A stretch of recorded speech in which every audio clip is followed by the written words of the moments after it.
In the world of sports cards, some questions were never meant to be answered. Some say the comps were manipulated. Others say they never existed. Today, we examine the unexplained.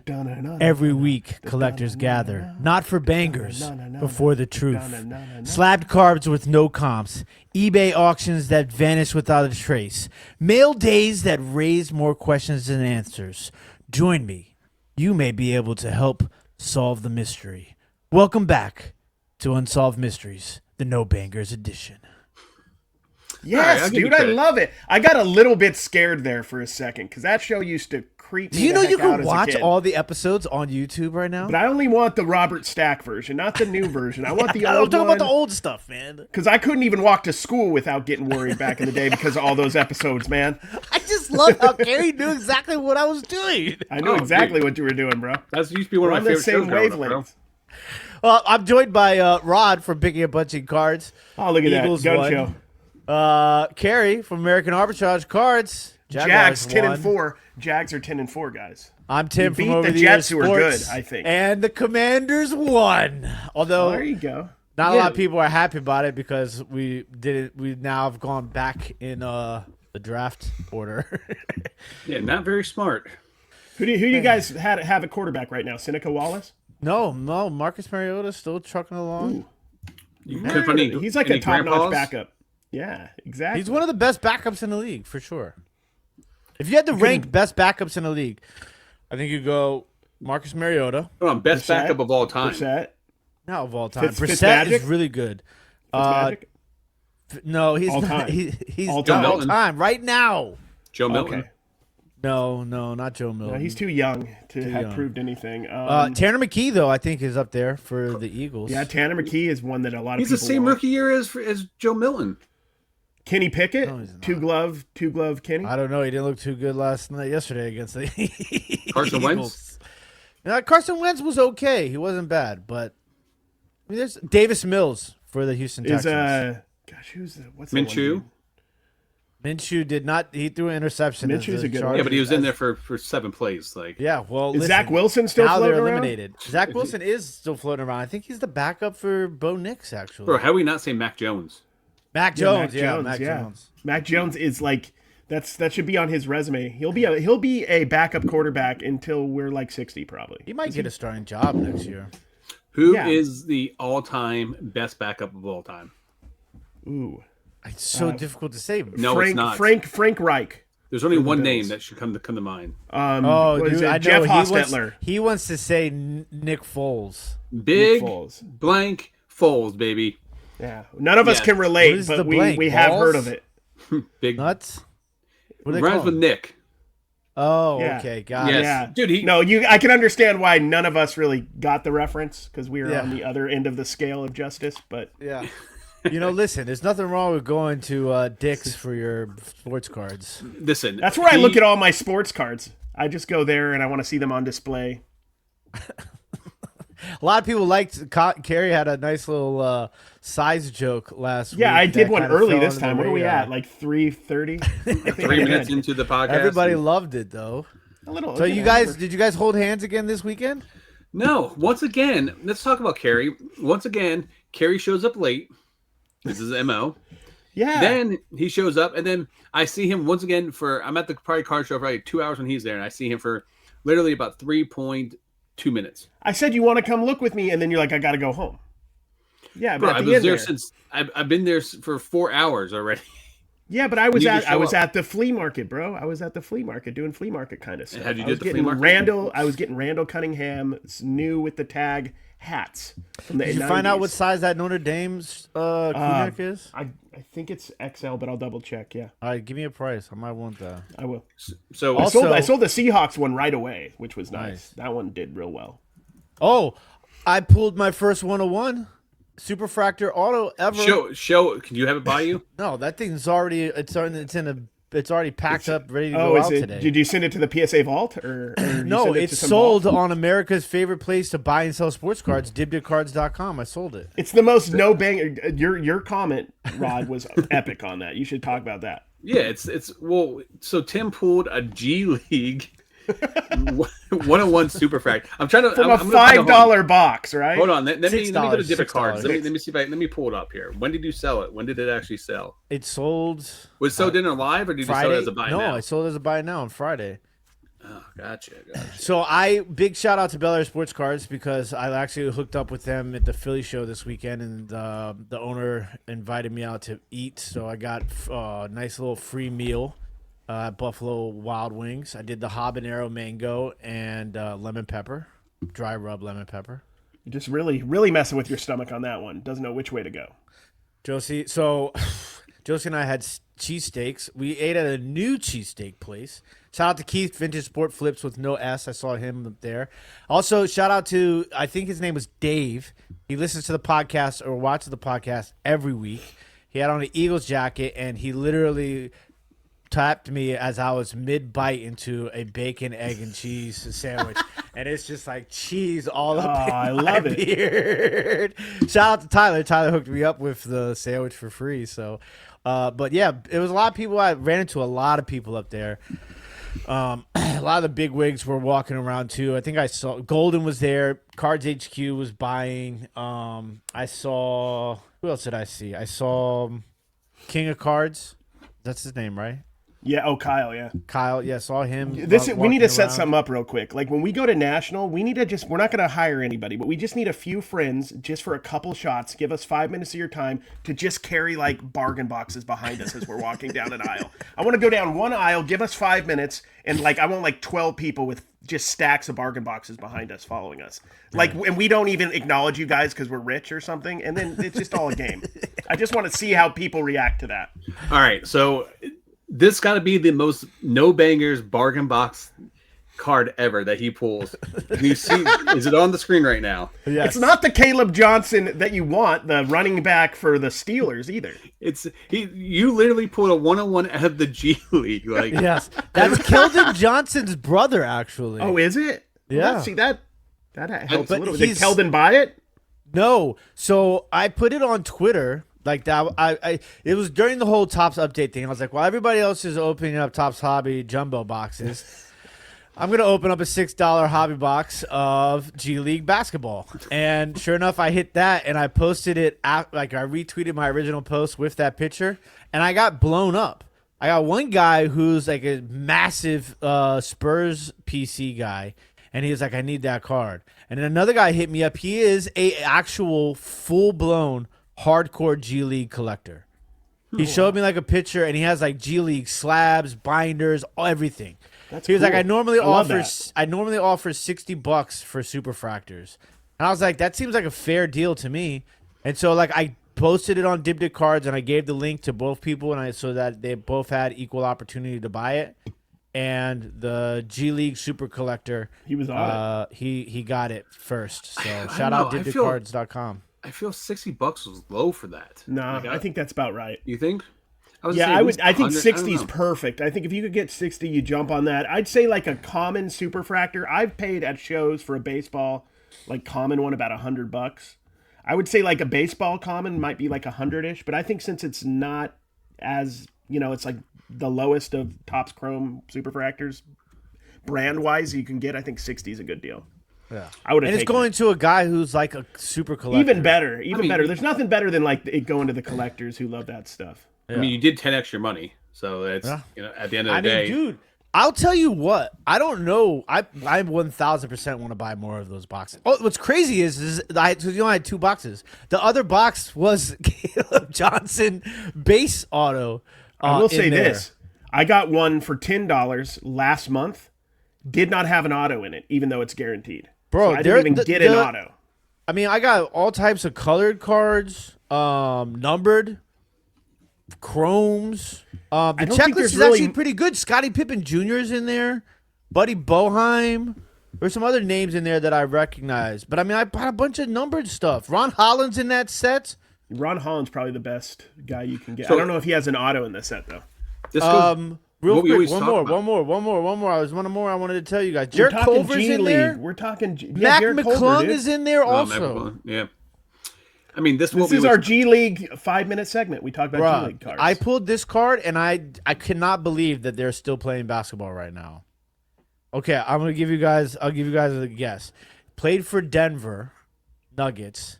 Kiki Vanderway was a superstar in college during the NCAA tournament once. I think he played for Morehead State or dude, Fareed? Yep, Kenneth Fareed, the number Manimal. /99. The Manimal, dude. Crazy. See, this is the opportunities that we always talk about when we go to card shows and stuff like that. Like, you go to a card show and you see a box of G League stuff, people are just not going to dig through and look through it because they're just not know anything about it. But I mean, these are stuff that you can find super cheap that you can pick up to make money online. So, are you gonna list a lot of these? Yeah, I'll probably list some maybe or sell some. I don't know. I'll see if the Super G League collector guy wants any of them first. Shout out to the Philadelphia Phillies. Outfielder Dolis Garcia and the Philadelphia Phillies are finalizing a 1-year, $10 million contract. Oh, right nice. now. Okay. That's a good signing for you guys. Any big signings you want to talk about? Orioles. Yeah.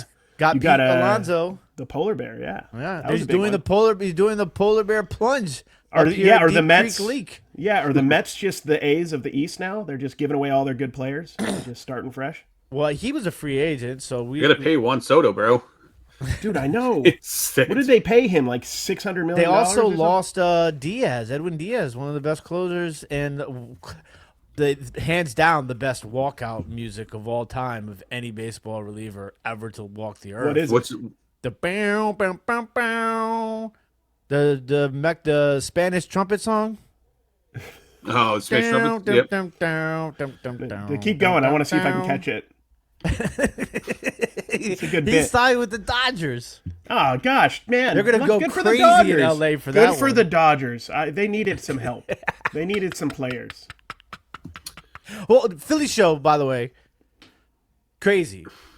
Okay, it's that's the first time I've ever been there because every time it happens, I have something going on, right? And it's tough because it's not like I could just drive there and drive back and then drive back the next day. It's like a 2.5, 3 hour drive. It's outside of Philly. It's in a place called the King of Prussia, and so I'd have to get a hotel to go to that show. But it's huge.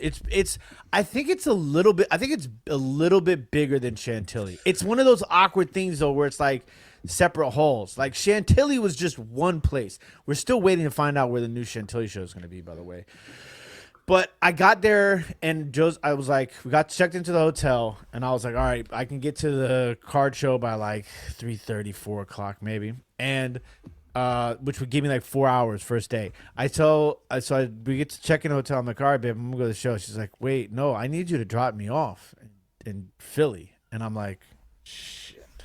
So took me 40 minutes to drive like 15 miles to downtown Philly.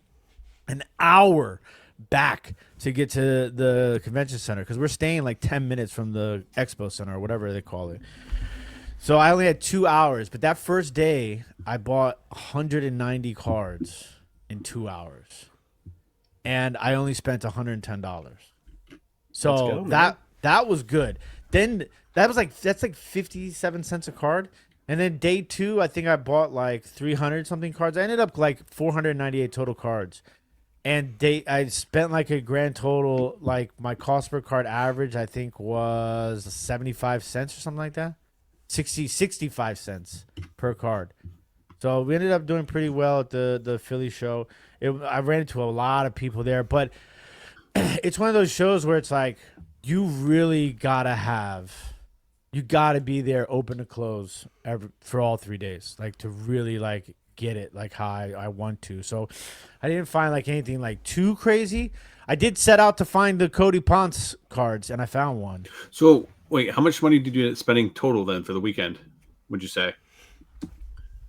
Good. Ask questions and walk away from the mic. Perfect. Yeah, that's awesome. I He's getting his total. Yeah, I know.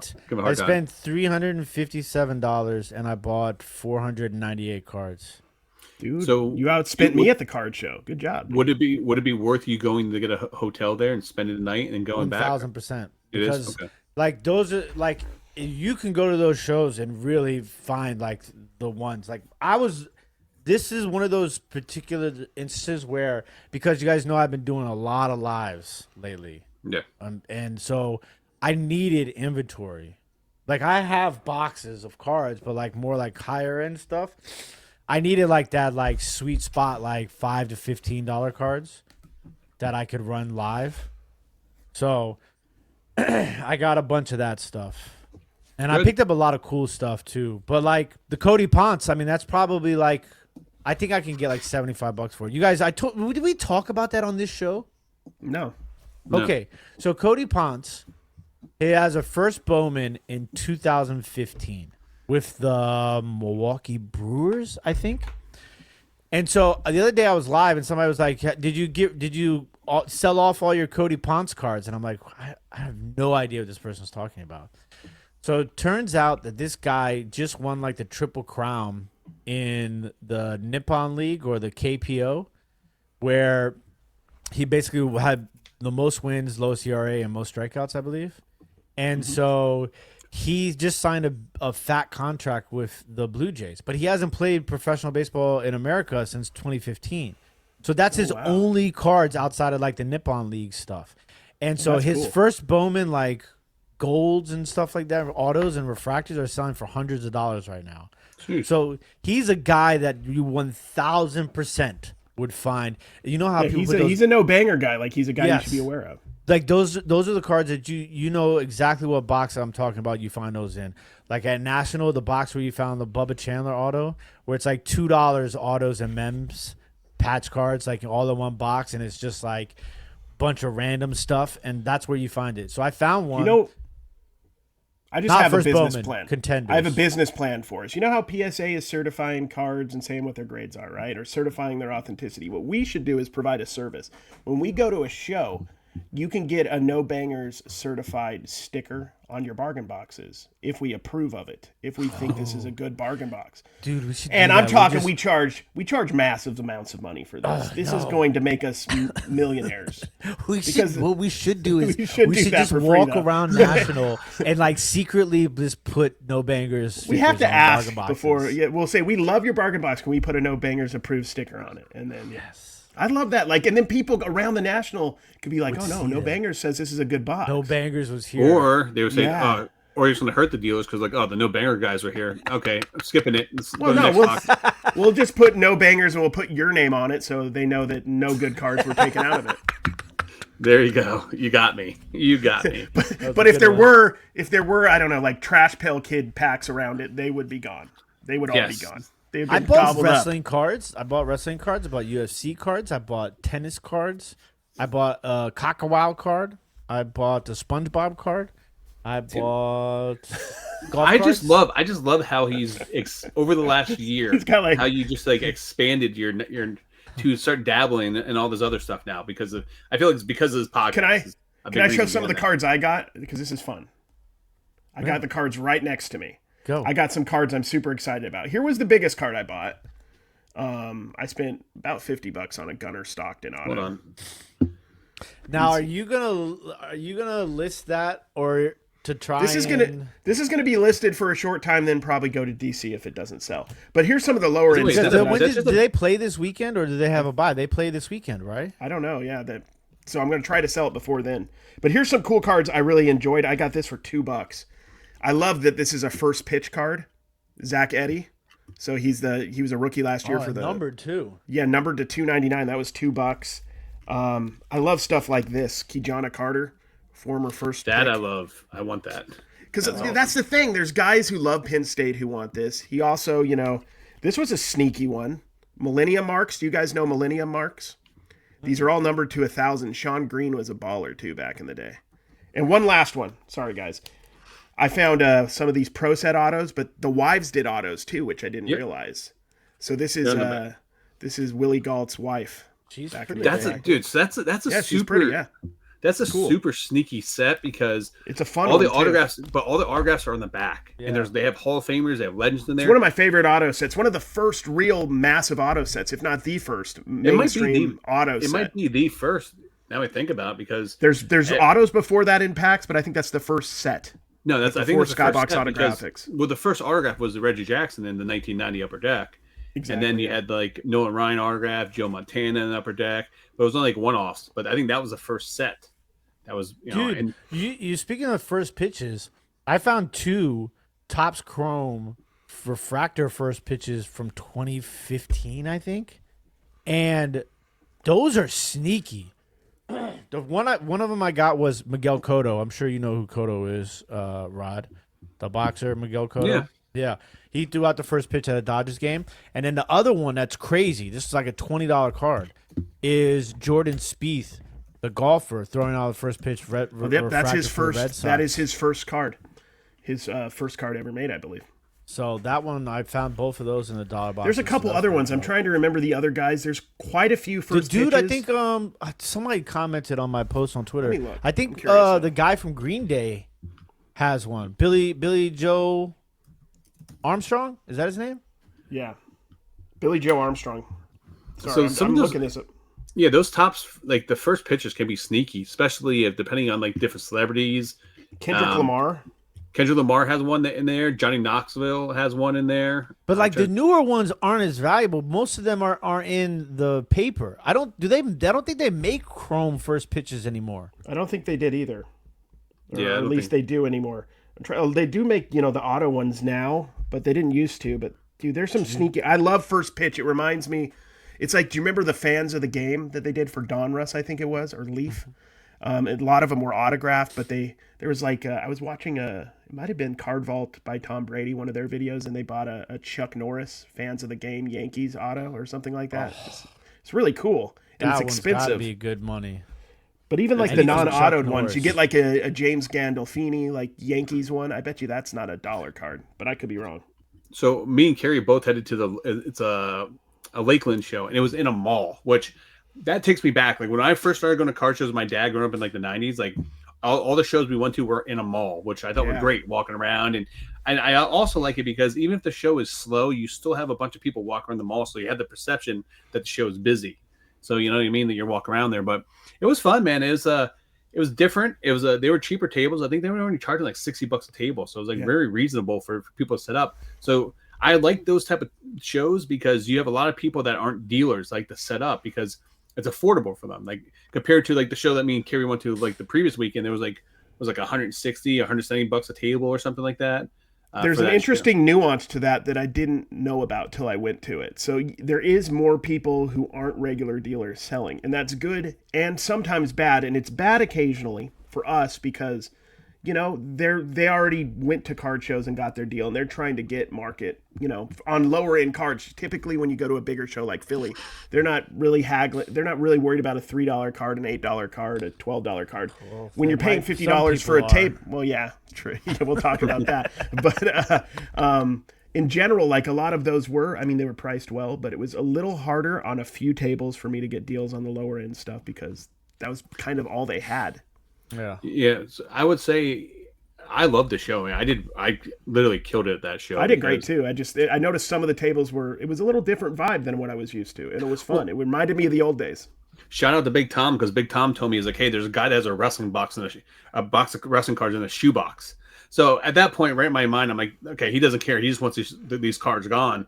And I walked over, and the guy was like filled like patch cards. There's autos in there. There was bunch of color, a bunch of number cards in there, and I ended up getting the whole box, for like $30. Did he have a price on there? Did you ask $40 on it? He was $40 had a price on the box. He had $40 in the box, and I'm thinking through. I was like, hey, would you take $30? Like, yeah, absolutely. I just want it gone. I forgot one more card I want to show you. I want to get your guys' opinion on this. I paid $25 for this, so I spent a little. Okay, this was not easy. But this was a Emerald to 5 Kyle Pitts, flawless rookie. Well, you picked it up at the perfect time, especially with him having the best game of his life. Yeah. So. Have you listed it already? I have not. I'm sending it out. I'm going to send it probably to DC or whatever. But okay. I got to get rid of it quickly, I would imagine. Yes. But I thought $25. I don't see a situation where I don't at least recoup. Worst case. It's out of 5 or out of 3? Out of 5. One of 5. Emerald. And it has like an actual emerald in it. Yeah. So I thought it was 25. Do you think that's one of those cards that would do better at buy it now or do better at auction? It might do better at buy it now. I mean, I would consider doing it buy it now, but I think the time is of the essence with it. It's not one that I want to really sit on. So if it did not sell in the next week or two, I could lose my chance. And since I paid, I feel like a pretty good price on it. Like if I paid up on it a little more, I might sit it. But since I paid a decent price, I feel like Worst case, I'll get my money back, you know, if it doesn't do well.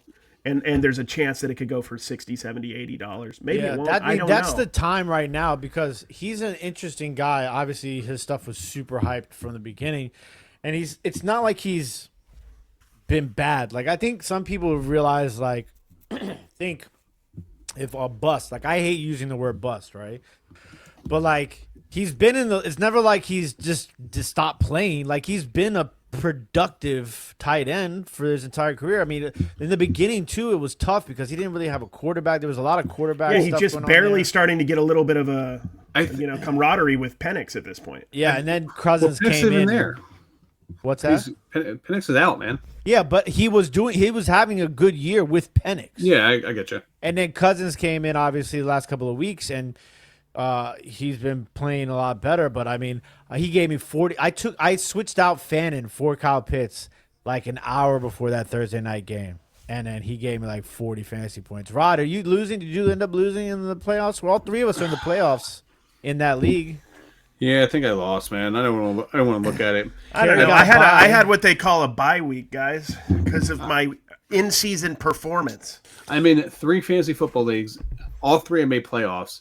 You always have that one league like you and your buddies are in that you just want to win, like, and I scored like I think the second highest in points and I lost because the guy who I played scored he had Trevor Lawrence who had 6 touchdowns. Yeah. He had freaking McBride who had 12 catches, 130 something yards, 2 touchdowns. I'm like, and I had Trayvon Henderson who had a 55-yard run in the second quarter, 65-yard run in the third quarter. I had Bijan Robinson who got me a ton of points. So like it was a competitive game. But yeah, unfortunately. So hard to like Trevor Lawrence. What a performance. I mean, he played against the Jets. Come on. Yeah, I feel like we should get you a T-shirt, Rod, that says fantasy excuses. You know what I mean? It could work for fantasy football. It could work for your personal life. It could work for anything. You're dead to me. That's it. I'm playing Death Pile this week. Oh, gosh. That's about to be incoherent. I can imagine your trash talk between the two of you guys. It's going to be super incoherent. Oh, yeah? Oh, all right. Good. You don't say. Okay, so right now I'm up by 20.56. You won me this year, Tim, didn't you? You won Debo Flannel, your team. Yeah, that's what I'm saying. You're a good team, dude. So I'm up by 20.56 right now. He has Achane, and I have Darren Waller going tonight. Ooh, I like Achane. We'll see. I think you'll win it, though. I don't see Achane getting my friend. 30-plus points. I want to say this. One thing before we move on from the card shows. This is an interesting thing about mall shows. There are guerrilla people set up that don't buy tables. Did you notice that, Rod? There was just a dude in the corner. He came up to me and wanted me to buy some stuff. He just had a cart that you would take to like the flea market, and he had his cards in the cart. He didn't buy a table, I'm imagining, right? And then he was just trying to sell his cards. It's kind of interesting. That's every card show, though, man. It's true, but like he was like set up in the corner, though, almost just like I think maybe he was just stopped and talked to people. I don't know. He was stopped and talked to people, yeah, because I saw him work his way around. But I mean, it's smart. I did see. At a mall show, who can stop you from just like literally just bringing a cart or something to put your stuff in and then just selling from there? You don't have to buy a table, do you? Yeah. Theoretically. No. I mean, the mall would have to kick you out, obviously, and they probably would, maybe. Yeah. I mean, but once again, like that's part of the environment where you're trying to sell some cards and they take that money to reinvest it and buy more cards from the show. So, I mean, I don't see anything wrong with it. I mean, you're going to sell your cards to a dealer. I mean, if you're not poaching people from dealers, like if someone walks up to dealers and says, hey, you want to buy these cards? Dealer looks at it and he says, no, I'm not interested. And then I say, hey, I want to buy. Can I see what you have? That's different. You know what I mean? Like you're not trying to take from a dealer. But Cary, what was your favorite pickup from that show? Whew, that's a good question. Let me look at I got a ton of stuff in that show. I really like that Kyle Pitts Flawless. I thought that was pretty cool. Let me see what I got. I picked up a Chuck Norris Leaf 2021 PSA 9 auto for $100. Oh, dude, awesome. And the guy was running a deal at his table. You buy one card, get one 50% off. So I paid $100 for that, which like one at auction, a PSA 8 at auction, so for like $160. So I'm already in the profits just off that card alone. And then I ended up getting a Paige Van Zandt auto. Yeah, that was a good PSA deal. 9. Who would you got for that? Paige Van Zandt. Who's that? UFC. You look her up. Just make sure your wife's not around and her OnlyFans page doesn't pop up. So she's a professional UFC fighter. She did. Yeah, some Rod had to professional go wrestling. through that whole discussion with his wife. It auto subscribes. I don't know how it got my credit card information. She's like, it's on all of your credit cards. I said, well, I need to make sure that I'm supporting, So like, I just So does she fight still, or is she just doing OnlyFans? dude, she fights bare knuckle fighting. She fought in the UFC. She's done a little stuff in pro wrestling as well. But like, make sure you don't show your card number when you're typing that in. Okay. Yeah. And then probably the oh god, now I'm gonna sound like a pervert when I say this one too. No, 'cause you IMDb, her IMDb, she just She does movies and stuff too. So, grew up in the small northwest town of Dayton, Oregon. A tomboy, she got her first ATV at the age of 8. Enjoyed fishing and hunting. Yeah, you gotta watch out for those. So so interesting story here. So I want to hear your guys' opinion on this. So I was at this one table, and the guy's like, "Hey, he's like, I'll give you a really good deal on some cards in this box." He goes, "I want them gone. I want them at my house." And I look down; they're the Benchwarmer cards, where like had all the women in scandalous outfits, like they're wearing like. I'll pull them up on eBay real fast because I don't have them. Yeah, you showed me at the show. Then you sent a video later to us of that. Yes, I did. So we know what you bought. That was one of your favorite buys ever, I feel like. No, not my favorite buys ever. But like, dude, those cards are going like crazy good money. You know what I mean? Like a lot of those. So, but dude, there's like 1-on-1s in there. There's patch cards that had I think I had like 15 autos, but he wanted 100. I'm getting the entire lot for like $60. It was like 27 cards. But is that something you guys would buy, or was that something you guys would not buy? The wrestling thing? No, they were the Benchwarmers. I wouldn't buy them. Not that I have a personal issue with them. I don't know. I wouldn't want to deal with That's them. the scantily clad girls' autographs? Yes, yeah, correct. An autograph, maybe. I wouldn't have bought the base, probably, though. I didn't buy the base. on... It was a giant. I had to buy it all. So they were like, yeah, I'll show you on the screen kind of what they look this like. Van Zant girl's story is pretty interesting, fascinating. So she was like bullied in school, and that's how she had to. It was so bad that she had to call the police, and the one of the officers suggested that she learn. We should have gave a warning before we clicked on these for everybody. Oh, there's no nudity, but like these are like some of the cards. This is what they look like and stuff like that. But dude, the comps are like. I mean, some of those are 1-on-1s and stuff like that. But I mean, dude, the comps are all over the place on these. So, I mean, for $60 for an entire lot of those, why not? 16? 60 for 27 cards. Yeah, I mean, so you would buy them? No problem. Yeah, of course. I buy weird stuff, bro. Yes. I got two cards. How many of those are probably listed right now? Those ones here. Let me see. There is 310 of the naughty or nice ones listed. I got like a whole stack of like 15 of those. Yeah, exactly. But are you selling? I literally had to set up. I had to put them up for sale. I'm going to be doing that today. Okay, we're going to verify. You're running them live. No, I'm not running them live on the Evil Network. No, I'm going to sell. I'm going to list them on eBay and sell them. I think that'll be my best bets. But here's so I got two cards. Let me do 2 cards I got that are my favorite. This is fun. This is like my favorite part of the show. Just go live and show our card shows pickups. It's like fun once though. A week. Okay, I got one that's like non-sports. We'll do that in a sec. But I thought this was a good deal for 10, numbered to 25. Sam Bradford, back when he was on the Eagles. Kind of just went with my gut on that. I'm not sure how it'll do, but I like that it was low numbered, unparalleled. And then I picked this up. I did probably pay roughly what it's worth, but it's still pretty cool. It's King Joffrey. Yeah, I think that's a dope one. That's a cool Jack card. Gleason. That dude's story is interesting. Like he was so vilified for that role, he never really acted much. He acts a little bit now, but he had to take some time off from what I understood after that role. What'd you end up paying for that? 25? 20. I paid 20. And what about the Bradford? Did you pay 10? The Bradford, I probably got a little less. I got a stack deal, so take a couple bucks off, probably like $7, $8, $9 somewhere in there. But not bad. So, but you had no problem like that. You didn't get any arguments with the dealers there. You were just I have a certain level of respect with the dealers. Yeah, that's great because you know what, I have a certain level of respect with dealers too. Yeah, you it's know, like that's really important to me and me and Rod. I think that's how we live our lives. Yeah. So Tim, how about you, buddy? Did you get any arguments this weekend at the card show? I got bit by something on my ankle. Oh, you got bit. The guy bit you at the card show on the ankle. What the hell just happened? So I had a bit of an altercation. Physical or verbal? Verbal. It didn't get physical. I'm not. I mean, listen. You guys know there's a switch in me that I the ghetto. can't. I have a hard time imagining you like super upset. To be honest, I've never really seen it. But Really? you've said as much. I don't think I've ever seen you super upset before. I could see Tim like at dinner table just grabbing the butter knife and be like, "I'll cut you." No, dude. Tim's like one of the There's nicest a butter guys knife, out so there. it's not going to cut anyone.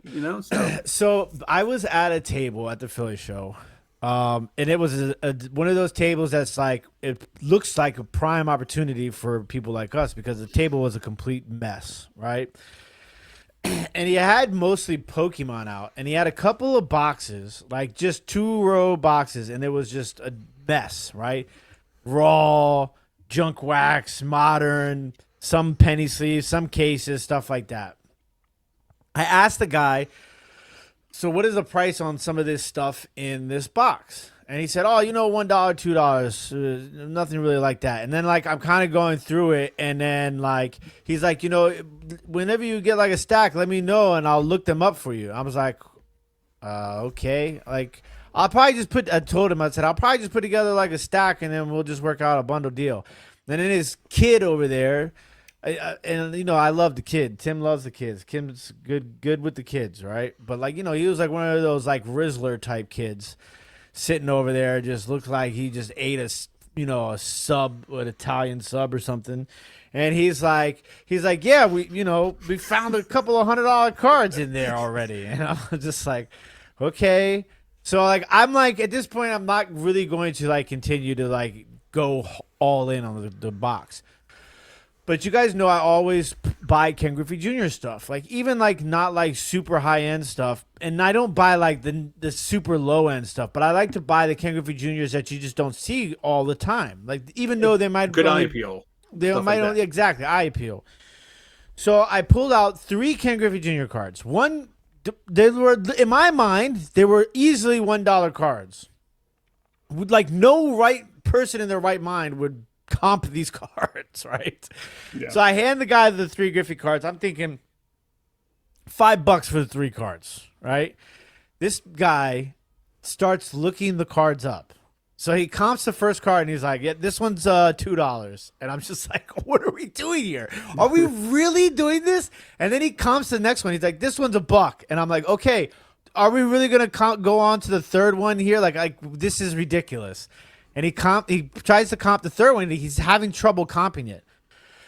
It's a card that has Ken Griffey Jr. and Michael Jordan in White Sox uniforms. I had never seen the card before. It wasn't like a parallel or numbered or like some sort of shiny card. It looked like a $2 card. And the guy's like looking. I'm like, what? Is everything okay? And he's like, yeah, I don't know about this one, man. And I'm like, what do you mean you don't know? Like, what is there to know?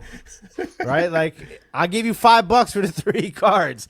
And he's like, I can't find a comp on this one. I'm like, in my mind, I guess no don't idea. sell it then. I literally think that this is like a $2 card at most, right? Like maybe $5 because it's Jordan Griffey, right? And the guy's like, yeah, there's no comps, but like some of these listings, and he shows me his phone, and it's like $1,000 listing price, and I'm like, well, that doesn't seem realistic to me. So like I start like trying to find comps, and I'm like, I can't really find anything either. Like I might have found one, but like like how real was it? I don't know. I think it was like a sold comp for like $900. And I'm like, so what do you want to do? He's like, I think I'm just going to hold this card. And I'm like, well, what do you mean you're going to hold it? He's like, yeah, I don't feel comfortable selling it. I'm like, you know what, man? Here, just keep the cards. I don't want the cards. And I started to walk away, and something clicked in me, and I was like, I've had enough of people like this. Like, they need to know that this is not acceptable, practice of work.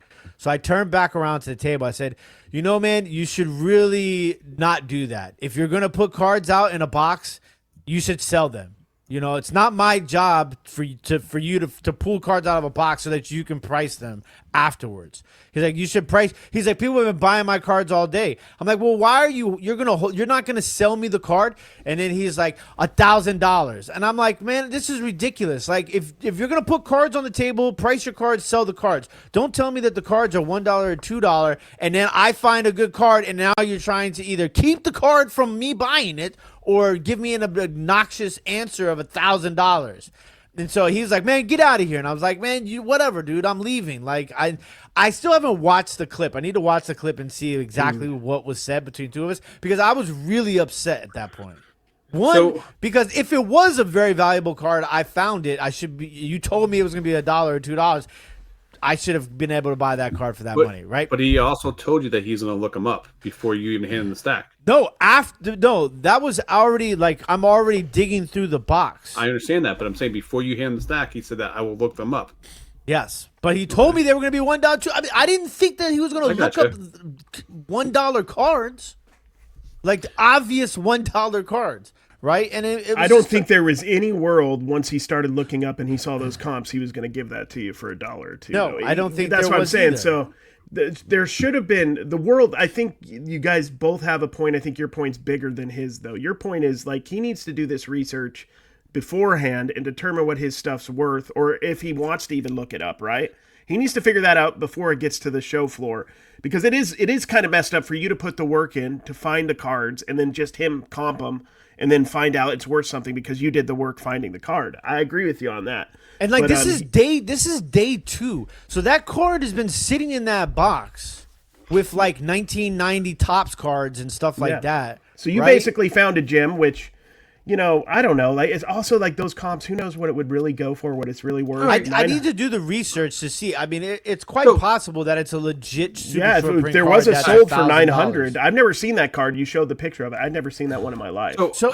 And normally, let me finish. Just say this really fast, because I don't want people to think I'm a complete asshole. Normally, I would just walk away, right, and I would just be like, you know, like, okay, that's part of bargain boxing too, because it is part of bargain boxing where sometimes that happens, right? Tim, hold on. You sent us a photo of that, right? Yeah. Okay. Yeah, he did. But there are times where like it feels super obnoxious, and like I guess I had reached my breaking point of dealing with people who don't price their cards and tell me that something is selling for $1 or $2.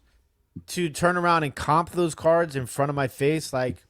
So this may be real, because the one I just found on eBay had 60 watchers on it. So let me pull it up right now so we can show which one that actually is. Let's see here. But it definitely bothered me, to be honest with you, and I almost went back and apologized. So there's actually a couple listed. There's one listed for $9.99 and there's one listed for $12.99 on there. And this one actually has 60 watches. Wow, one sold or two. He had 2 of them. Yeah, but I think the one that sold, I think, is the one that sold for $900 if you check like Terra Peak or whatever. That's an interesting card.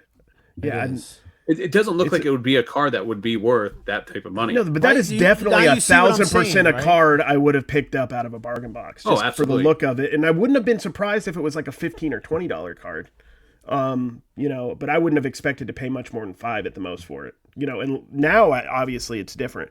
Now we've ruined the market for these. We're never going to find them again in the bargain boxes. But well, so what? So you went back and you apologized to the guy. I did not. No, I did not. You did not. I thought. Oh, okay. I thought about it. All right. So then, hypothetically speaking, if the roles were reversed and you had it on there, and listen, maybe you have a 9-to-5 job and you don't have time to price all your stuff, so you're trying to do it at the show. Like we run into dealers that do that all the time.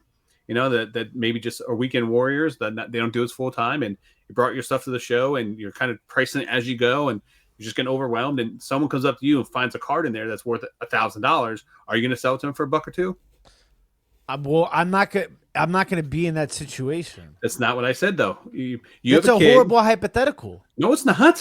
How's it a horrible hypothetical? So you're telling me you would give that card to the guy for $1,000? If you're paying that money to set up at a show like the Philly show, that's not a mall show, right? Like that's a serious, and you got a showcase on your table, and then you got those 2 boxes.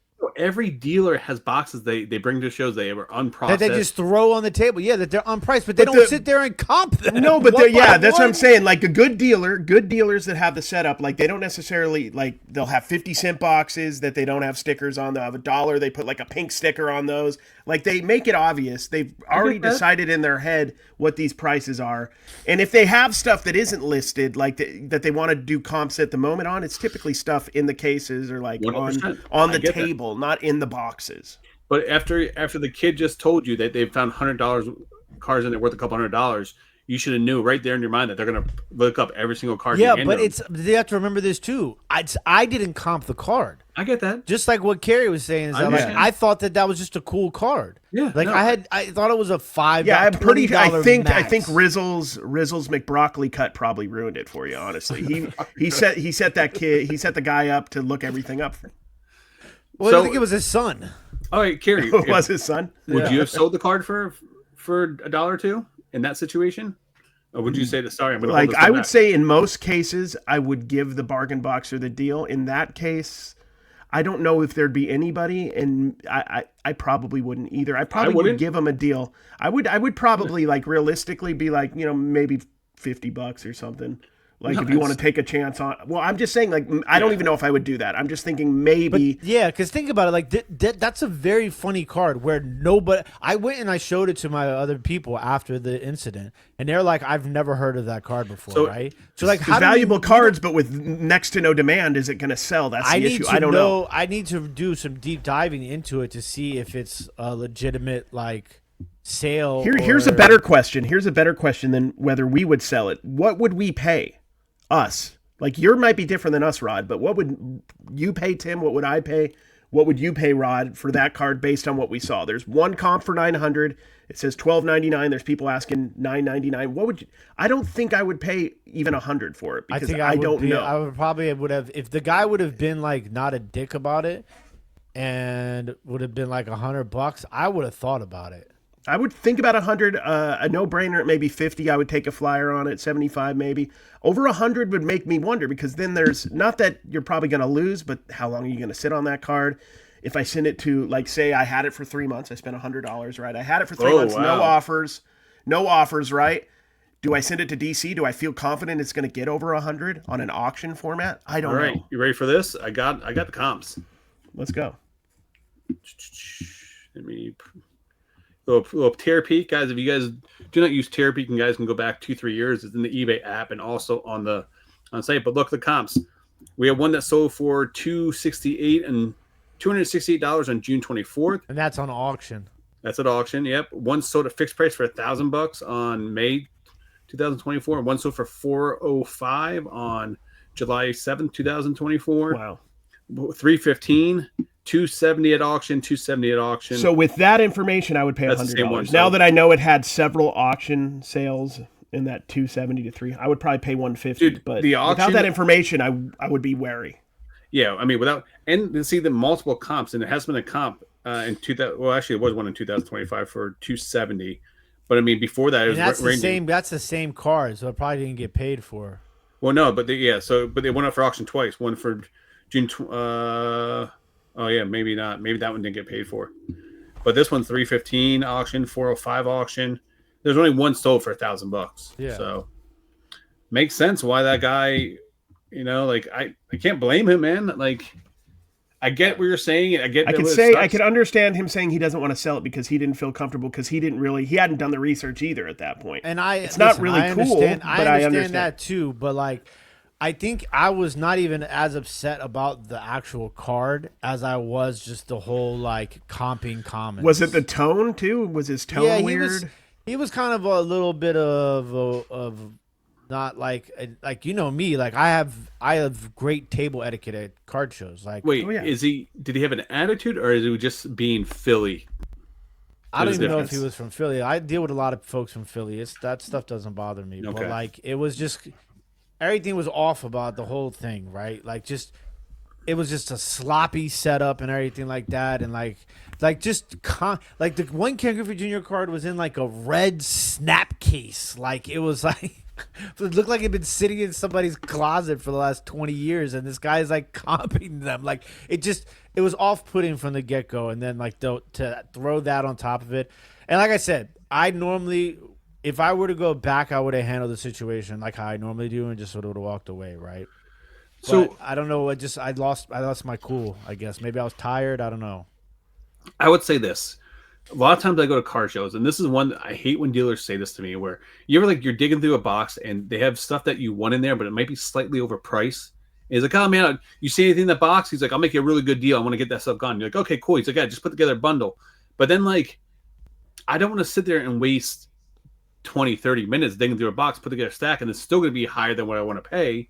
So it's those situations where I always try to like take a couple pieces out. That's like, what I did. That's exactly what I did. That's why I took the 3 cards. As soon as he said, "Do you want me to take those and start looking them up?" I just stopped looking. Yeah. Because I was like, at that point, I was like, this dude's gonna sit here and comp every single card, like dollar card. Like imagine you hand somebody a card and they comp it and they're like, this one's $1. And they continue to go on to the next card, and they're like, "This one's $2." Like, what? Like at that point, you're probably feeling a certain way. Yes or no? You guys, I gotta go get my cord for my laptop. So talk amongst yourselves. So Tim, so how do you, in a normal situation, that's what you normally do? Because I run in that situation a lot, and I'm sure people that listen here run in that situation at car shows where the guys want you to put they don't have their stuff priced, or they do have it priced, and it's like, "Oh, I'll give you a better deal on the stuff put together," because I have been in the situation where I have put together a stack of, say, maybe a stack I want to pay like $7,500 for, and it comes out to maybe like $150. It's like, okay, here, the total stack's $150. I'll do it for $142, and you're like, well, that's not a good deal. Like, that's not cut me like, and like, not that I'm asking for. It depends. In that situation, I always have a number in mind. Yeah, me too. So if they told me 150, I'd be like, I'm gonna be honest with you, I'm at like 75. And then if he feels like most people will counter, right? So like maybe in my mind I want to be at 75, but I would go as high as 100. I would go back and forth if that's the tactic that the dealer used to see if I can get to 100 or below. Now say that we can't. The next thing I would do is I would ask him to show me which one of those cards in the stack he values the most. Yep. Because he might value a certain card in that stack that's not the moneymaker in my eyes. So I might be like, okay, well, if that's the card that you value most, let's take that out. Where would you be at now? I've done that multiple times. Oh, yeah, I do that all the time. Yeah. So like that's how I would handle that situation. I don't know. It was a weird situation. I've never been in that exact situation before. A lot of people who watch my videos will like they won't even dig through a box if there's no pricing. I get it. I know a lot of people that don't. And then we have people that commented like last week that they like boxes that don't have pricing on because they think they get a better deal because, like sometimes people don't want to, like you said, like some people don't want to look through 30 cards that you pulled. So they're just going to give you a price for the whole stack and just be done with it, Now in my mind, in the back of my mind, I'm like, I wonder if I would have made a bigger stack if he would have sat there and comped everything. But he probably would have if he was comping $1, $2. I have a dude at one of the shows in Orlando. Like last couple times, I've given him stacks and he has to look everything up. And one time he was talking to somebody else. He's always like, Eden, I just don't even go to that table anymore. It's too much of a hassle. If you don't know what you want on your cards, like I understand like taking. I understand not. It depends on the dealer too. Like sometimes if they don't price it, it's a good thing. Sometimes it isn't. But in general, if you're not pricing a box, I would say like 90% of the cards most people hand you should just be off the top of your head. And then I can understand looking up a few that are like, I gotta, and that happens a lot. It's like, okay, this is 2, this is 5, this one and this one I need to check out real quick. Oh, okay, I'll give you a deal. I get that That's a lot. Different. I understand that. I'm fully. That's totally cool. Yeah. I'm fine with that. Time is also money, so like I understand some people are sitting at these card shows for 6 to 8 hours where they have time to go through because. They're just dealing with customers come through. They have, they'll be busy. There'll be slow times to go through it. But like, sometimes I only have an hour or two to hit this card show because I have other stuff to do. So like, I don't want to sit there and wait 15 minutes for you to price up the cards. Got to do the punching part of the. I gotta even think in my mind. I was, sometimes I just black out. Right, a lot of times. Like last week on the show. And You did so block out I don't last even week. think I got to go back and watch the footage. I'm gonna be editing today, but I think I don't even think it was in a top loader, bro. I think it was raw dog. Like no It might have sleeve, been in a top loader. No no sleeve. glove, no love. Nothing. No glove, no love. Glove. I definitely didn't get no love there. Oh, you got screwed, all right. Just no lube, no nothing there, buddy, on that one. Yeah. So the way you like it. So An asshole. moving on. So speaking of getting screwed, how about people with this the new Topps Chrome updates? People are chasing those debut patches, and unfortunately, someone named Filth Bomb hit Somebody named Filth Bomb. Yes, yeah, Filth Bomb breaks. Yes, Filth he Bomb hit 2 patch cards back to back. No. Yes, during the Have day Tim one. tell the story. Have Tim I'll tell the story. So they were doing a case break. Okay, they had a case, and I will do this not in typical Tim fashion because we are on a time constraint. They were doing a multi-case break, okay, of Breaker's Delight. First question here I have before we go further in. And did you ever figure out the answer to this? Was Breaker's Delight available to the general public at pre-order? It usually is. So, But because I saw people saying that it wasn't, and that only breakers were getting the Breaker's Delight. that I don't know. I didn't buy this product, so I usually so buy the product. So, but that the previous products, I could get Breaker's Delight. So that is just stupid. And so the other thing is, too, is for those of you that don't know, the debut patch autos are either a redemption or they're actual live. The live ones are only in Breaker's Delight boxes. So if you get a debut patch outside of a Breaker's Delight box, it's a Could be a redemption. redemption. Yes. Because they want that footage. They want, if you're pulling it, they want to make sure it goes up on social media, right? Would be my thought process for that. That's why they'd want breakers doing it. And so they're opening up a case, and in one case, they pulled three debut patch rookie autos in one case, back to back boxes. Didn't somebody do the odds like 1 in 37 billion? They did the odds based off of 2024. So it is like based on the 2024 odds, it was a 1 in 80 million. I don't think chance. they did the odds correctly though, because those cards are only in Breaker's Delight boxes for the live one. So you would actually have to see how many those debut patches are actually in the live boxes. You have to know which ones are in what boxes. Yeah, and then you would have to know how many boxes were just produced just for Breaker's Delight only, because that's usually the least amount of boxes that are produced compared to the blasters, the hobbies, and other stuff. Odds are no odds. That's a correlation issue. There should never be 3 of those in one case. Bottom line, right? Correct. Yeah, 100%. So then after that, they pulled a single one later that night. So that was a 4. Then the next day, they pulled 2 in one case again. So they were at 6 in like less than 24 hours, and people were losing their shit online. They were saying that the fix is in, that Topps gave them these loaded boxes because they're the #1 breaker on Fanatics Live. So they're saying that, and my whole thing, and this is the other thing that sucks about it too, is that they're douchebags about it. And I was defending them because I defend that against that conspiracy theory that these companies give people loaded boxes, because I don't believe it. I don't see the benefit in doing it. There's no benefit for me as a consumer for people getting loaded boxes to breakers. Like, it doesn't make sense. And then, like, it wasn't like they were crazy hits. They also hit some other crazy hits. They hit the 101 Aaron Judge mini case hit thing where it's like they're like shrunk people on there.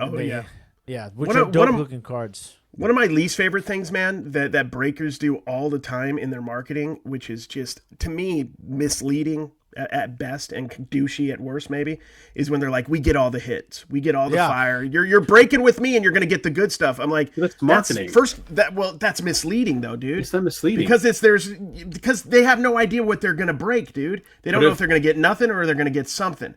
And just to the other act thing like too. they're good at somehow magically making cards appear is not that stupid. But when they're the odds are in their favors, and they have proof. Sure, of but you don't know because, if the break you're getting in. Like, I think that is a base way of marketing. It's a very low like, it's just not. It's dumb in my opinion. This is my opinion. It's a way to market that isn't very fair. So you mean when the Hard Rock Casino or Caesar's Palace shows a guy who hits $150,000? Yes, also not cool. Yes, that's also not cool. 100% right. I understand that's how marketing works, but I think the marketing angle, and maybe this is just because I don't break, right? I think the marketing angle should be like, come break with your buddies. Come break with the guys that you know and you trust and you love and you like hanging out with. We're going to open a lot, so we're going to find some cool stuff. Don't know what it's going to be. Hopefully it'll be like some of these debut patches. We've gotten them in the past. I feel like that is different than being like, we get all the heat here. Like, I mean, because you don't know what anybody's getting in any given especially thinking about like this. Like, they're so bad at reading the room. Right? Like, if all these people are upset and all these people are saying that it's rigged, and then you turn around and basically like are, being gloaty about it and all this other stuff, it's not really good PR to not read the room like that. And people their are whole coming business after, their whole business is dependent on another business giving them allocation at a good price. Like, it's not like us going out and finding cards and doing our own thing. And obviously we do it at a much lower level with a lot less money. I get it. But like, it's not anything special other than the fact that they built a business, which is awesome, that they were able to build it as big as they did. These big breakers, have you guys ever been to any of these shows before? How many people do they have in their shows usually, on average? So they started a whole big beef between Run Good Life and Filth Bomb, where Run Good Life was like, you guys are going to say all this stuff, but you guys have 7 lives going on at one time on Fanatics Live, and there's never more than like 50 people in each live, right? But Run Good Life is like, I got 500 people watching me on YouTube break my stuff. So like, there's a whole nother beef between those two guys. But that's what I'm making at. So you guys are saying that shouldn't you be out there throwing this in people's faces? Their target markets are very small. They're only going to have a couple hundred. These breakers usually average 150, 50 people, 150, 300. They're not like they're having 5 or 10,000 people in these shows. So you have a very small market that you're advertising to, that these people are the high-end buyers and they keep coming back and buying into these breaks. Yeah, but for me, it's like, it's weird. Like, if I saw all those cards getting put out in a case, I'd be like, oh, the rest of the card cases are cold. Like, why would I want to break there? Here's another thing. So that's why it doesn't make sense to me that people think that it's rigged and it's fixed. Like, I'm not defending Filth Bomb because I don't like the way that they've handled the situation to begin with, right? But I am defending the fact that I don't think that cases and products are given to these breakers are fixed and rigged and loaded. I just think that's just stupid. If you were buying into breaks or buying Topps Chrome Update because of the MLB debut patches, you've already lost. That's the dumbest reason to buy into these. No. You need to, like, unless you just love opening and you're collecting, if you're doing it to find good cards, you need to understand the checklist. You need to understand what kind of rookies are in there, what kind of autographs are available. That is just the marketing ploy to get people, or not a ploy, but the marketing angle to get people into these boxes. But the chances of any given person, there's 270 in existence, getting one is low. So if you're buying in just for that, if that's the only reason that you're buying the product, then it's probably a product you shouldn't be buying. You're just buying a lottery ticket at this point. See, I'm going with Tim exactly. But like Tim said that, if 6 of these already got hit, yes, it's going to impact me buying, going to the store, buying a hobby box. It's going to be impacting me buying a Breaker's Delight. But if that's the reason you're buying it, you shouldn't be buying it. No, that's not what I'm saying. What I'm saying here is that I'm buying those because the chance of potentially getting those is a huge added benefit to me. And then I want to get all the other stuff in those. Though. It's the perception how is it not? Because you're not going to pull one, more than likely, especially if you buy one box. Like, if you're doing this for business, for content, or to flip, you need to understand, okay, Nick Kurtz is the hot rookie right now. I need to be looking for him. I need to be able to make money in breaks and make money opening boxes. You need to know how to sell your $2 cards, your $3 cards, your $8 cards, your $12 cards. What I'm saying is, hope you get a big hit. What I'm saying though is, if I go online right now and I see there's 25 have already been hit, and that only 50 are, I'm just throwing out random numbers, only 50 are going to be in these Breaker Delight boxes. I have a chance to buy a Breaker's Delight box, knowing that already half the patches are being hit from those. My chances have already now been cut in half. So the fact of me paying up for a box is no longer going to happen compared to an opening day when none of them have been hit. Well, good. Maybe the boxes will be more affordable then. I understand, like for market, like why people maybe. I understand that's why they're upcharging a lot of. It's that built-in gambly aspect, I guess you could say, quote unquote. Yeah. But I think like if you're doing it, you can't be overpaying for these boxes like some people do because of that. It's that you're only going to hurt yourself in the long run if you do that. So let us know down in the comments below. Do you guys think that Fanatics and Panini give out breakers loaded boxes on purpose? Do you guys think that? So I want your guys' opinion on this. Tim, I know that you don't think so. But yeah, and my thing is this. I don't think so either, honestly. But it's pretty wild that they got so many. I agree. I think that it's crazy because people are really missing what the actual problem is. I agree with you 100% on this. There's two actual problems here. One actual problem is if, in fact, Breakers Delight was only offered to breakers and not to the general public, and those are where you're pumping out all of these live, the live actual cards, that's an issue with me. That's on Topps and Fanatics. Number two, there's obviously a quality control problem with Topps. 100%. And this is with the correlations and all that stuff, because I also saw an instance where I think it was We the Hobby opened up an entire case of the Topps Chrome update, right? In that case, there's 24 autos. 12 or 14 of those 24 autos were Gage Workman autos. Right? Oh, I saw that. Yeah. That was wild. So nobody's complaining. Shout out Gage Workman, by the way. Yeah. Nobody's complaining about that being a loaded box, right? What if that was Shohei, yeah. Right? But no, it's Gage Workman. Nothing against Gage Workman. I think he's a talented ball player, right? But like that, nobody's complaining about that, but they're complaining about Filthbomb getting the debut patches, right? When in fact, both of those are problems because it's an obvious correlation, Hasn't collation realistically, quality control, pretty much always been an issue in the hobby? Correct. The only difference is now with social media, we're more aware of it because people are filming it and talking about it. Oh, my God. People are coming for me. They're like, you're probably one of those guys who thinks that Grant Williams opens up those boxes and gets those hits. And I'm like, you don't understand content, right? This is not the content that we make because we show all of our stuff, whether it's a loss or a win, right? Yeah.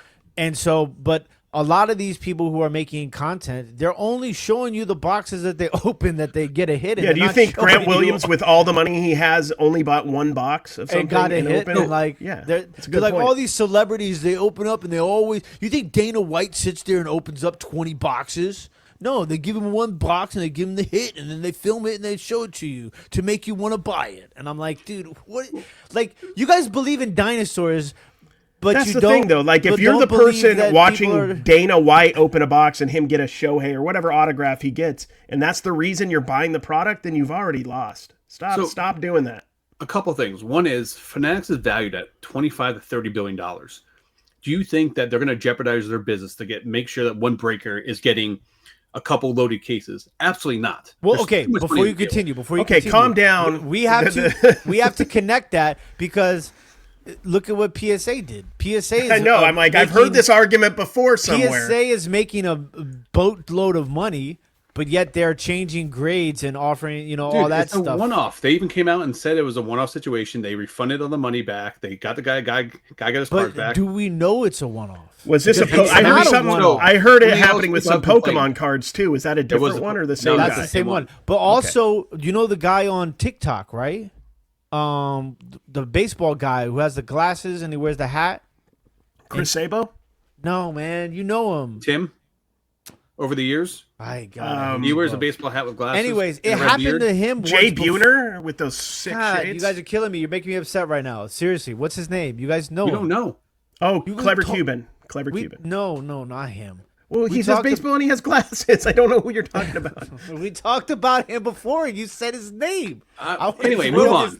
I don't remember. I'm being serious. It's like a goddamn baseball card life or something like that. I can't remember what his name is on TikTok. He's a big guy on TikTok. Anyways, it happened to him with a Griffey card before. Okay.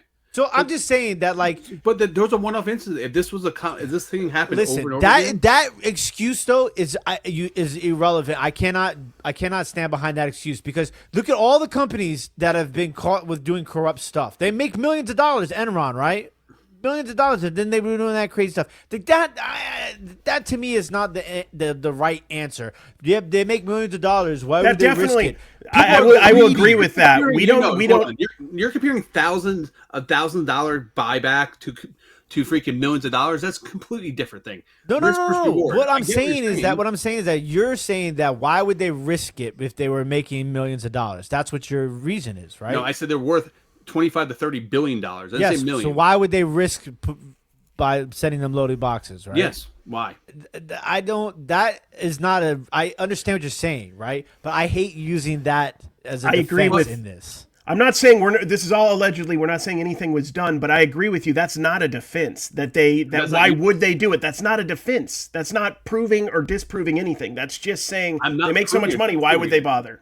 But that's what I'm saying is I'm not trying to disprove or prove anything. I'm just saying is, like, from a logic standpoint, it doesn't make any financial sense to risk your business over something so tiny. Yeah, there's a lot of logical reasons not to risk your business in business, but people do it every day. Yeah.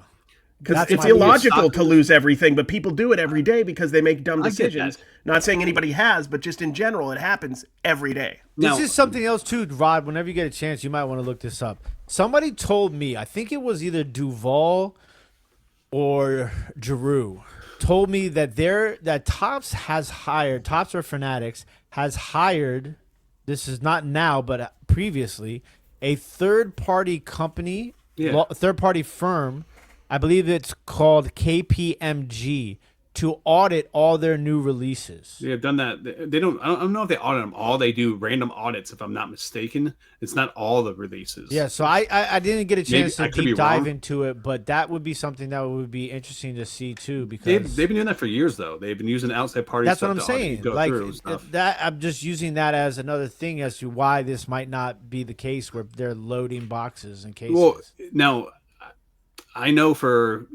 previously they put out some reports and stuff like that they weren't, everything was done legit and stuff like that. Now I do agree with both you guys that quality control is a massive issue. And I think it is about the amount of production going out. They're trying to get things out sooner, super fast. I could see things getting messed up. I will say, and I have no proof with this, but I am convinced, and this comes from someone who does a lot of pre-orders, someone who's done breaking, a lot of these breakers are hitting things for one different reason, and the big reason is they're buying in bulk.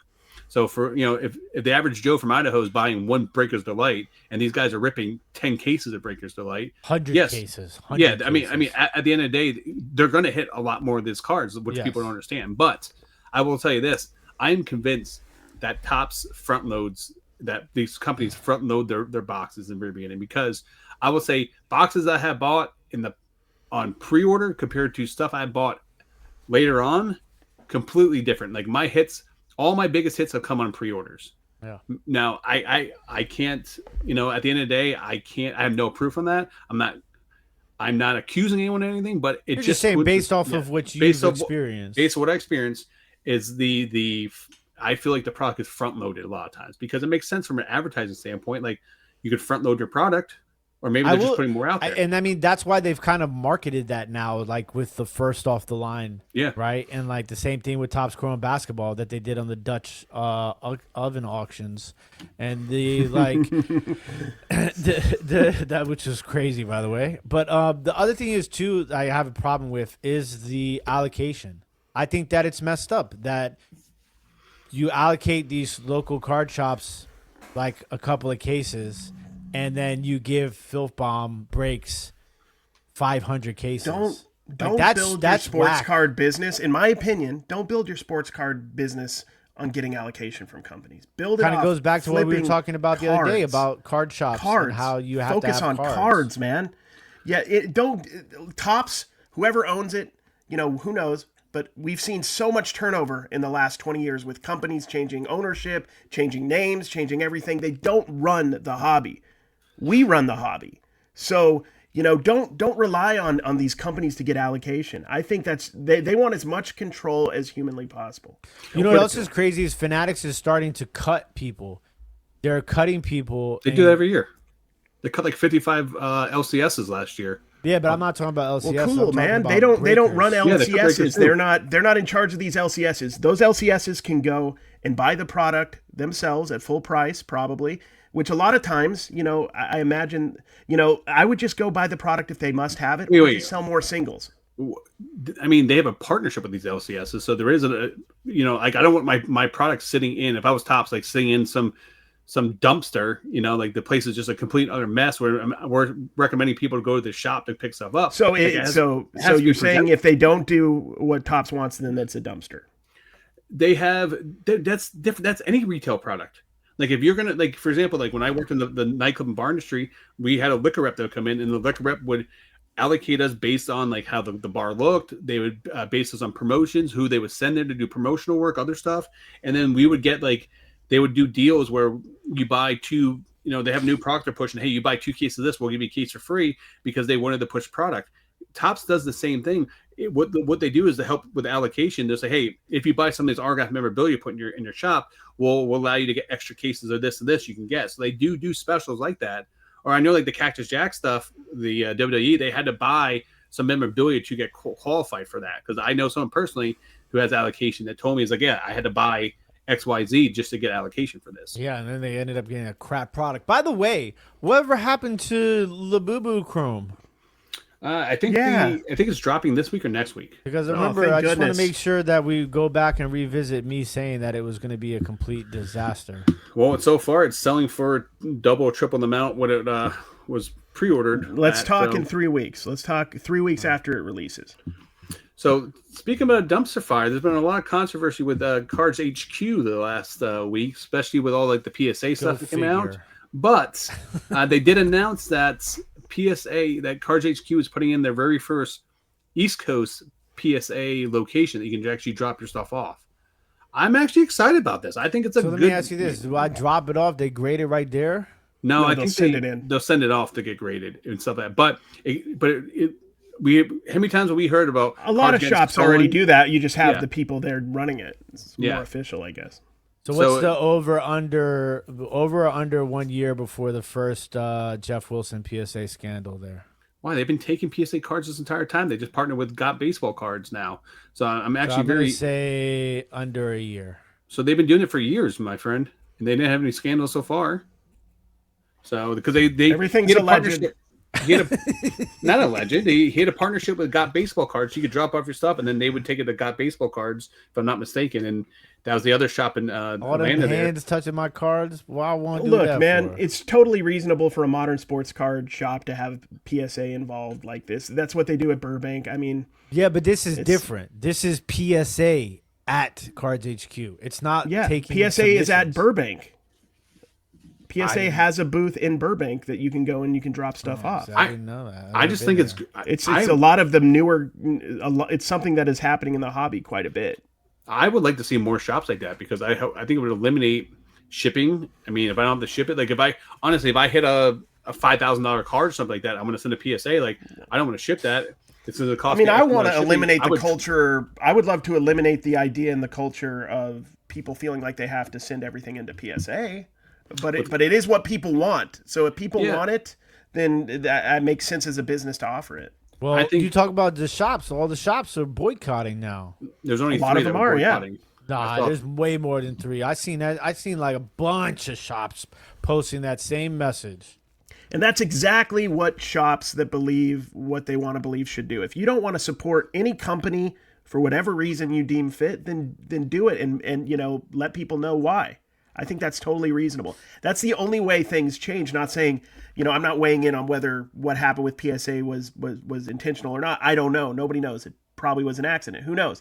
But if you feel strongly that it one way, then make a decision for your business and stick to it one way or the other and move on. I'm just saying there's a lot of mistakes that happen with PSAs for them to be charging the amount of money that people are paying. What do you expect? They're grading over 1 million cards a month. I expect if I'm paying you all this money that you're don't make as many mistakes as you do. You ship out hundreds of orders a year and you make mistakes with your shipping on eBay and stuff. And I'm paying you money thinking too. I make mistakes shipping too, and I do a lot less than PSA as well. You know what I mean? mean? Like, so what's the difference? Like, if there's a human element involved I'm in everything. not charging you an upcharge if you buy a $1,000 item. No, but you are charging an upcharge for shipping if I buy a $5 card from you because you don't use standard envelope. No, I ship you. You pay for the shipping that I ship. Yeah, instead of using the $1.32 to ship it. Listen, I didn't tell you I was shipping in an envelope and then I charge you $5 and ship it. No, that's the issue right there. You're saying there's a cheaper way that you could ship it, but you just choose not to. Yeah, because it's stupid. Why is it stupid? We've been over this a million times. No, we have actually never had a whole full-on discussion with this. Cards should not be shipped in an envelope. Why? Because this is in 1992, and I'm not sending in my card to Mark McLemore for an autograph. I'm shipping my stuff in a shout out Mark cardboard envelope. 4 home runs in one game. No, that's Mark Whitten. Never mind. Super thick, like protected, no issues with it, and shipping, no issues get damaged. I 100% am all for envelope shipping for cards. You got a top loader. It's a card. Calm down. Yeah. I'm not shipping anything in an envelope. Why, yeah, but that you're stuck in 1992 with that thought process, man. Because cards are fine. Like, it's just business, bro. Like, if let's say it 1 in every 1,000 cards gets damaged because of an envelope shipping, the amount of money you save, and you save your customers by shipping it cheaper. Or you could just buy 5 cards from me and pay $5 shipping, and I send it all in one envelope, one bubble mailer. You could do that. Yes, yeah, ideally, yes. 5 cards. Well, they just want to buy 1 card or 2 cards. I want to buy $1. I'll tell you this: you can buy 3 and have better it than anybody in the world. You put up, because I know you were about to buy that Michael Jordan, Ken Griffey Jr. card, right? And you were going to charge, because you know you were going to look it up, but you were only going to charge $10 for it because you only paid a few bucks, and I would have bought that for $10 and added a couple more cards because you would have given me that deal. You wouldn't have asked me for $1,000. There's no way you would have. Not you, yeah. You would have said $9.99. No, to me, I'm not your boy. I'm talking the general public. So the one company that dropped the ball during all of this, though, is Beckett somehow? CGC. No, because CGC has been climbing up the rankings. They're the number 2 right now, right? Yeah. Yeah. Yeah. And what did they do in an opportunity when right? everybody else was getting ready to leave PSA?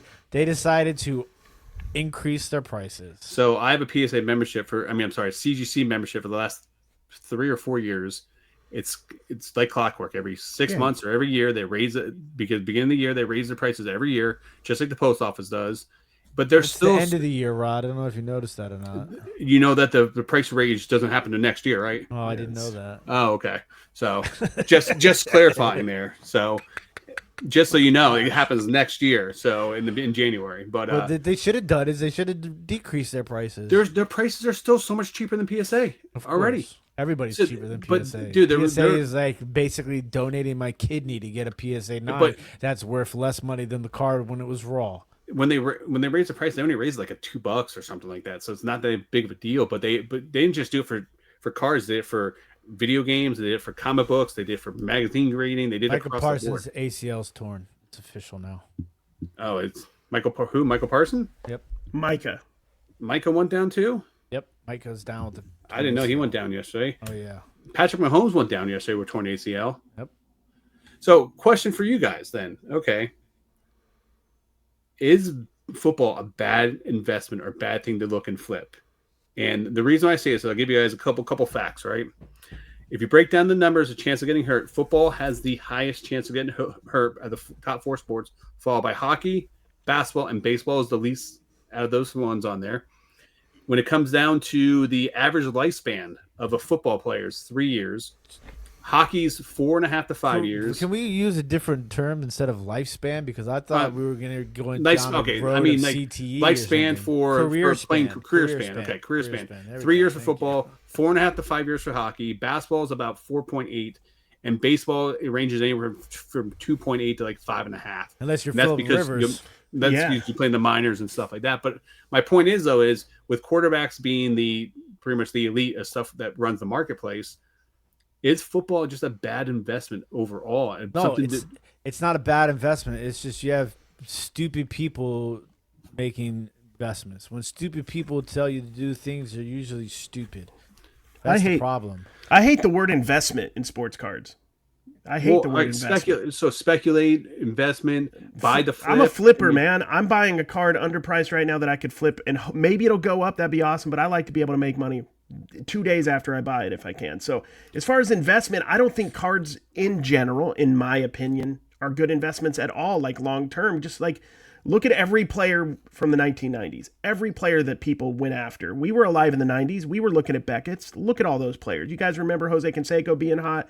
Do you guys remember, Marcus Camby cards being big in 1996? Because they were. And none of those outside of Kobe and like 3 dudes are have any value now, like investment level value. I mean, there's some nuance to it, but you know what I mean? I don't think hitting on a long-term investment, or it also depends on what you consider long-term and short-term investments, right? Yes, there's nuance to it, but I just don't play that nuance game. I'm all about flipping, so there's a little bit more risk even in flipping. So say I buy a card for $1 of a player that's hot right now, right? And if I don't move that quickly, it could go down even below what I paid. That could happen.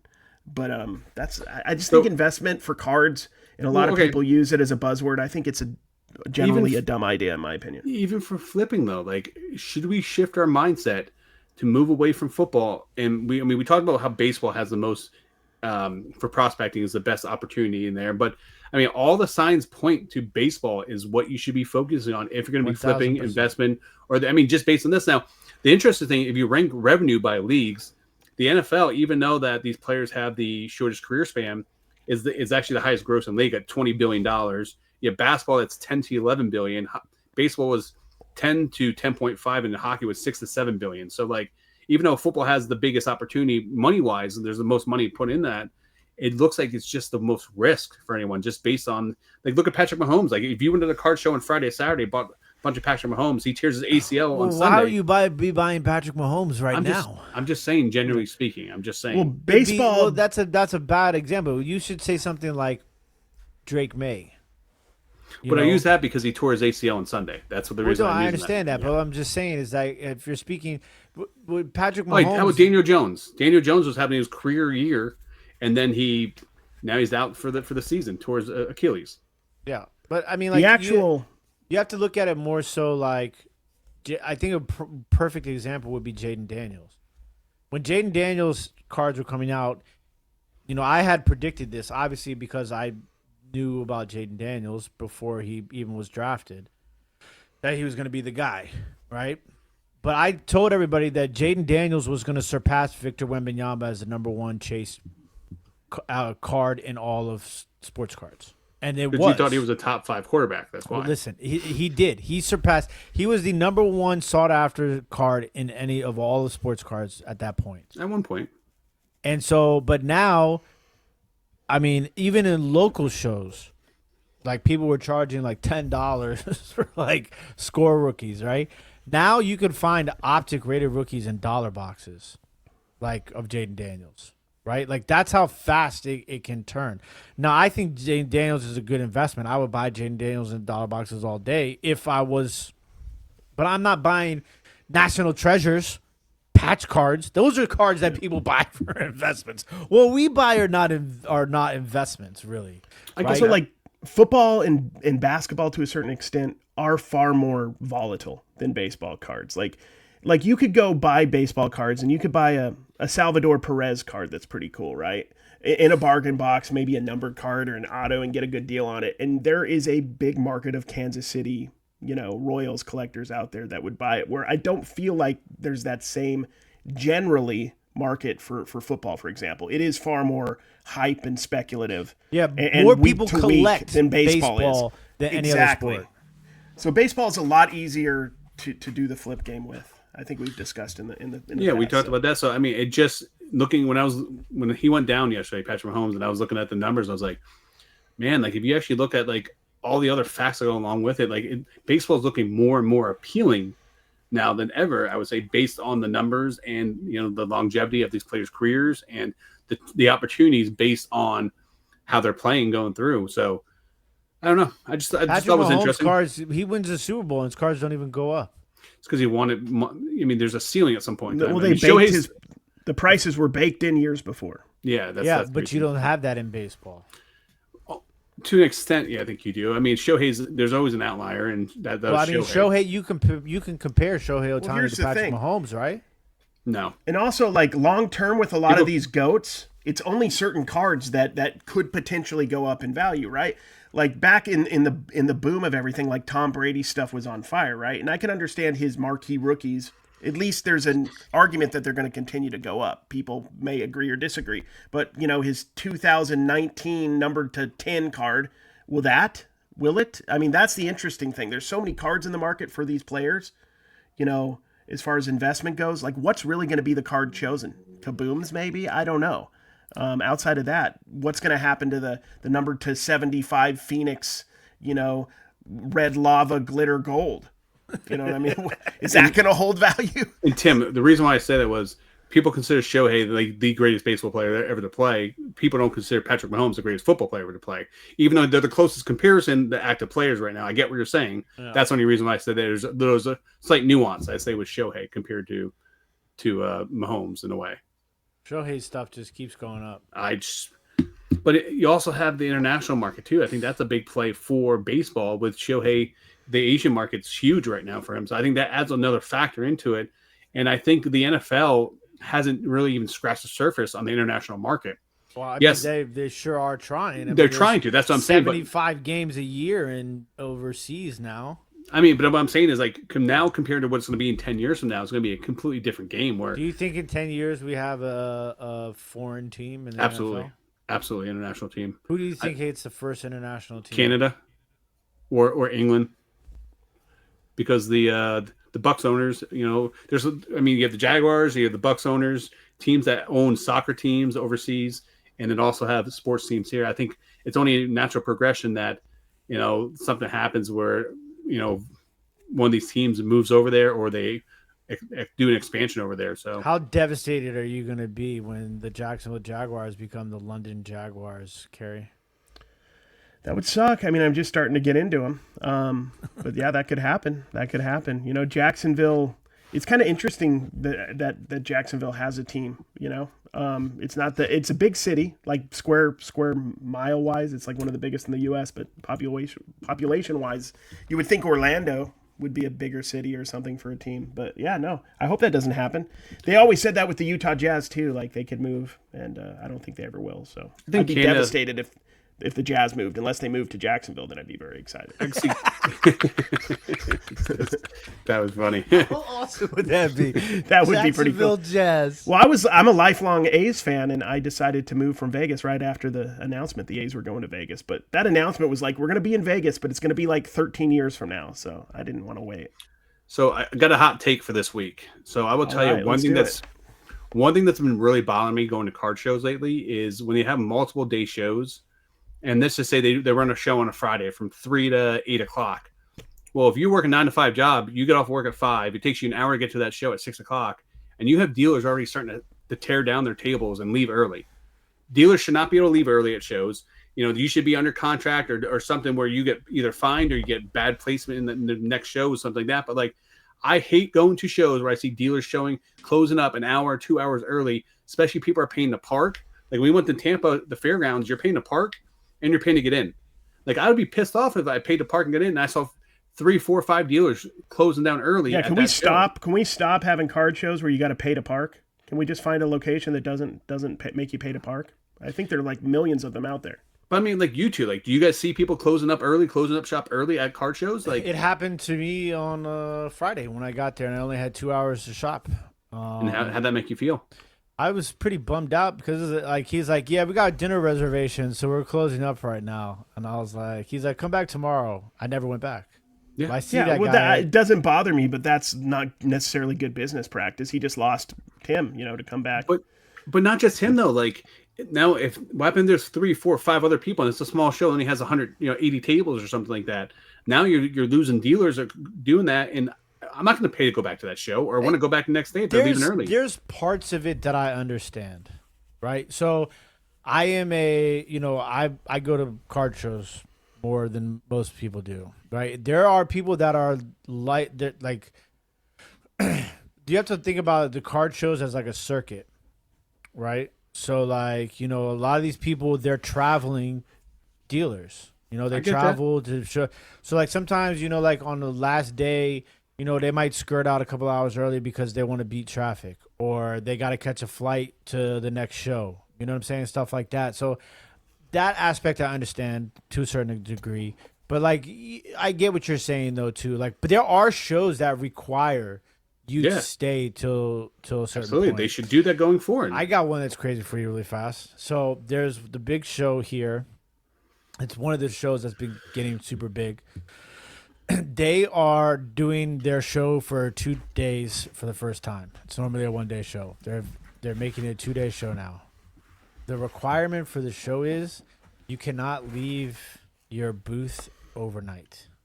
So after day 1, you have to break down your booth and then bring it back the next day. What do you think about that? It's a liability issue. I don't blame them. With all the theft and everything else going on, like, I mean, but most shows,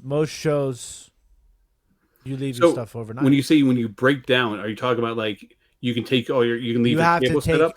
You have to take everything like you're never coming back, and then come back the next day and set it all up. See, it's different if I can. So I know shows that you're able to leave your table and your display cases on there, but you have to you want to take your cards and stuff like that with you.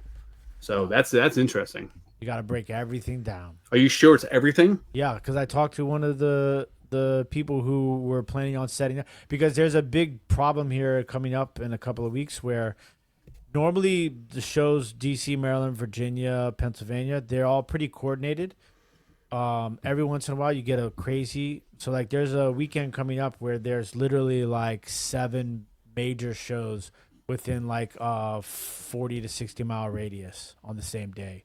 And so they were planning on doing this show, but because of that, they decided against doing it because it just didn't make sense for them to travel, break everything down, and do all that. Like, it just was so much of a hassle, especially for like, think about like larger booths.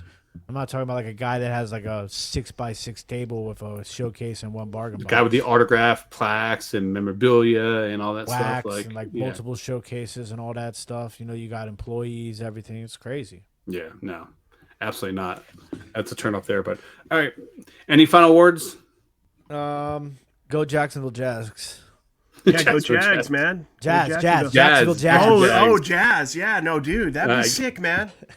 Maybe Greg Ostertag would come and visit more Jacksonville often, Jazz awesome. on 3. No bangers, my friend. Man, I gotta get a black ring, don't I? Dude, that's nice, ain't it? I'm the only one that doesn't have a black ring. I got the Celtic. Pay attention. Let's go. 1, 2, 3. No bangers on 3. 1, 2, 3. No bangers. No bangers. You better have done it at